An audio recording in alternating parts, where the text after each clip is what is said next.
পাহাড়ি নৃগোষ্ঠীর ঐতিহ্যবাহী বর্ষবরণ উৎসবের দ্বিতীয় দিনে ফুলবিজু উদযাপন করা হয়েছে। মারমাদের সাংগ্রাই, ত্রিপুরাদের বিশু এবং চাকমাদের এই উৎসব নিয়ে আনন্দমুখর হয়ে উঠেছে পাহাড়ি জনপদ।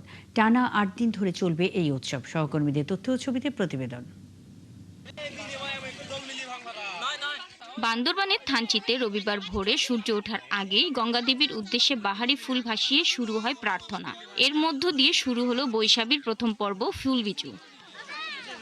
আমাদের বিজু হচ্ছে 3 দিন পালিত হয়। একটা হচ্ছে ফুল বিজু, মূল বিজু, কচ্চা পুজো বিজু। বাসানো হয়, এটা কিন্তু আসলে বাসানো না। ফুলকে আমরা গঙ্গা মার কাছে আমরা নিবেদন করি, অর্পণ করি, নিবেদন করি।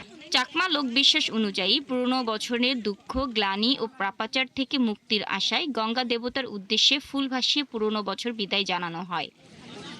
এ উৎসব উপলক্ষে বান্দরবান পৌর এলাকার রোয়াংছড়ির সাঙ্গুখেয়া ঘাটে ভিড় করেন নানা বয়সী মানুষ। হরেক রকম ফুল নদীতে ভাসিয়ে প্রার্থনা করেন তারা। প্রার্থনা করি যাতে আমরা এই নতুন বছরে সুখে শান্তিতে থাকতে পারি।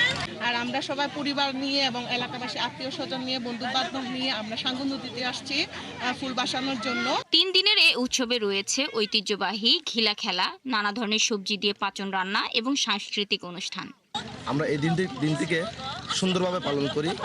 ঘরের মধ্যে আমরা ফুল দিয়ে সাজাই ঘরের প্রথম দরজা, সাথে আম পাতা, জাম পাতা সবকিছু দিয়ে ফুল দিয়ে সাজায় যাতে রোগ ব্যাধি আমাদের ঘরে প্রবেশ না করে। খাগড়াছড়িতে চেঙ্গি ও মাইনি নদী এবং আশপাশের ছড়া ও খালে ফুল ভাসিয়ে উদযাপন হয়েছে চাকমাদের ফুলবিজু। সোমবার চৈত্র সংক্রান্তি থেকে ত্রিপুরা সম্প্রদায়ে হাড়ি বৈশুর মধ্য দিয়ে শুরু হবে 3 দিনের বৈশু উৎসব। অন্যদিকে মারমা সম্প্রদায় নববর্ষকে ঘিরে উদযাপন করবে সাংগ্রাইং উৎসব।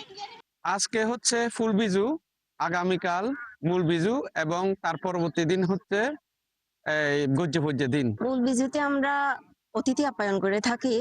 এই দিনের প্রধান আকর্ষণ হচ্ছে পাচন তরকারি। রাঙ্গামাটিতেও ফুল ভাসানোর মধ্য দিয়ে শুরু হয়েছে বিজু উৎসব। সঙ্গে ছিল ঐতিহ্যবাহী নানা ধরনের খেলাধুলা সহ বিভিন্ন সাংস্কৃতিক অনুষ্ঠানের আয়োজন। ত্রিপুরারা আয়োজন করে ঐতিহ্যবাহী গড়িয়া নৃত্যের। শাকিলা সিথি, ৭১।